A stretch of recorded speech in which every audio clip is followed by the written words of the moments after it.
E aí pessoal, beleza pura com todos vocês? Na nossa 24ª aula do curso de Fisiologia, ainda falando do sistema circulatório, vamos falar um pouquinho do débito cardíaco. Essa aula na verdade era para ser antes do controle do bombeamento cardíaco, mas por um erro de cálculo meu eu acabei deixando essa para depois, mas não tem problema. É possível você acompanhar super bem a aula anterior e ter o aprimoramento dos conceitos nessa aula sobre débito cardíaco, beleza pessoal? Então especificamente nessa aula, eu vou dar a definição geral sobre o que é débito cardíaco, vou mostrar quais são as equações que se usam para calcular o débito cardíaco e, por fim, eu vou falar rapidamente sobre o princípio de Fick. Beleza, pessoal? Bom, então vamos começar aqui mostrando o coração. E a gente já viu que o sangue ele passa através das câmaras do coração para cair na grande circulação ou no pulmão. Então, primeiro de tudo, nós temos o sangue que está lá presente nos átrios e ele vai passar para o ventrículo, tá, ok? E do ventrículo vai ter ejeção desse sangue para a grande circulação ou para o pulmão. Esse sangue que vai ser ejetado pelo coração, nós falamos que é o débito cardíaco.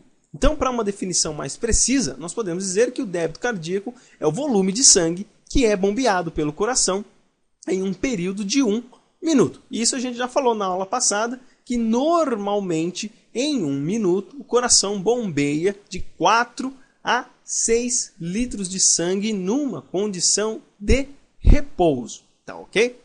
E o débito cardíaco nós temos que ver que ele depende de algumas razões. Então o débito cardíaco ele depende principalmente da frequência cardíaca e volume sistólico final. Então veja, como ele depende dessas duas frações e cada fração, seja a frequência cardíaca, seja o volume sistólico final, se aumentar, promove o aumento do débito cardíaco, então o cálculo do débito cardíaco de uma maneira geral pode ser determinado como débito cardíaco é igual à frequência cardíaca vezes o volume sistólico final.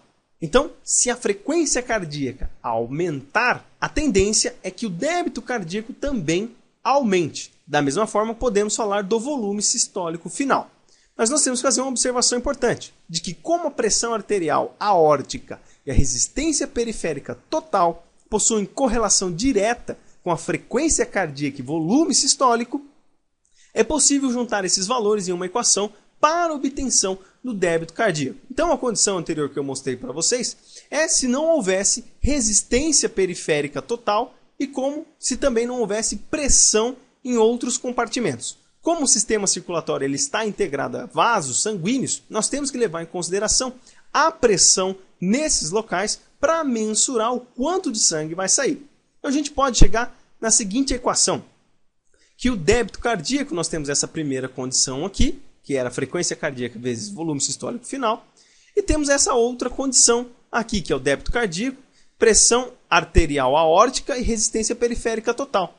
E aí nós podemos remover o débito cardíaco e fazer uma relação direta aqui entre a pressão arterial aórtica, resistência periférica total, em relação à frequência cardíaca e volume sistólico final. Então, nós podemos determinar que a frequência cardíaca vezes o volume sistólico final depende de uma razão entre a pressão arterial aórtica e a resistência periférica total. Sendo que, se nós aumentarmos a resistência periférica total, a tendência é fazer com que o débito cardíaco diminui. Porém, se nós aumentarmos a pressão arterial aórtica, a tendência é fazer com que o débito cardíaco suba. Então, essas são as relações que nós podemos estabelecer para correlacionar o débito cardíaco, no caso, em relação à frequência e o volume sistólico final, para com as condições circulatórias, que é a pressão arterial aórtica e a resistência periférica total. E aí, para terminar essa aula, falando do princípio de Fick, nós podemos dizer que o princípio de Fick estabelece uma relação na qual o débito cardíaco pode ser mensurado pelo consumo de oxigênio e as diferenças de concentração de oxigênio nas artérias e veias. O que ele estabelece é que o fluxo e pressão do sangue no pulmão pode ser extrapolado para fluxo e pressão no sangue do corpo todo se o indivíduo não tiver nenhuma obstrução pulmonar. Então, essa relação entre quantidade de oxigênio consumida e a quantidade de oxigênio no sangue arterial e no sangue venoso é possível fazer uma íntima relação da concentração desse produto para saber o débito cardíaco. E a relação se estabelece dessa seguinte forma.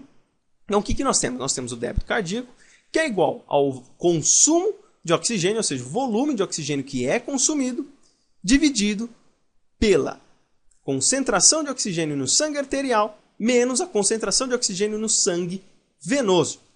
Porque, veja, se nós aumentarmos a concentração de oxigênio aqui no sangue arterial, isso significa que o débito cardíaco está diminuindo, porque esta razão aqui ela é inversamente proporcional. E essa relação inversamente proporcional aqui ao débito cardíaco foi estabelecido pelo Fick. Da mesma maneira, a gente pode falar em relação ao consumo de oxigênio. Se existe uma demanda de consumo de oxigênio, esse oxigênio, notoriamente, precisa ser distribuído através dos tecidos. E, obviamente, nós precisamos jogar mais sangue para levar esse oxigênio que está sendo consumido. Então, o consumo de oxigênio ele é diretamente proporcional ao débito cardíaco. Se aumentarmos o consumo de oxigênio, aumentamos também o débito cardíaco. Beleza, pessoal? Bom, então é isso aí. Essas foram as referências que eu utilizei para essa aula. Espero que vocês tenham gostado. Se vocês gostaram, peço que deem joinha, me ajudem a compartilhar o vídeo. Quanto mais os senhores fizerem isso, mais o YouTube me enxerga e mais pessoas são beneficiadas aqui com a Escola de Ciências da Vida.